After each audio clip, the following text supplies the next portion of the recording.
Бейшара. Бейшара уктаган эмес да мен. Туугандар менен сүйлөсөм баягы калып сүйлөгөн болгон да. Түнү кууп чыкканда мага 4-тө чалгам мыначы. Не болду? Сен уктаган экенсиң да? Ох, киши адаптация болгон. Аскар. Неге мынчалык эме болдуң? Ошондой уктатпай кыйнап чыкты сени. Көздөр шишиптирип, көз аллергия болуп атат. Жок, кой. Күн аллергия болбогон. Кечеги видеодо эле аллергия болуп кеткен. Туура эмес да. Кангирбаш кечеги видео тарткан убагын карасаң, сен ошол малда Жок.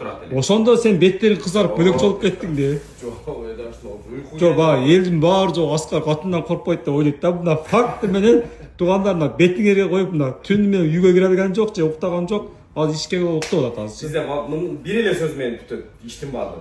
Не дейсиң деп. Жок. Ошондо бар. Сораткан тегеренип кетет. Жок. Не дейсиң дегенин кече өтпөй калды да. Кече чоң тополоң болду да мына. Кайра мага айтып аттыбы. Сен не дейсиң деп. Шапкаларды кийип. Азиз, мени жеп алат ошол болдуң го, ооба.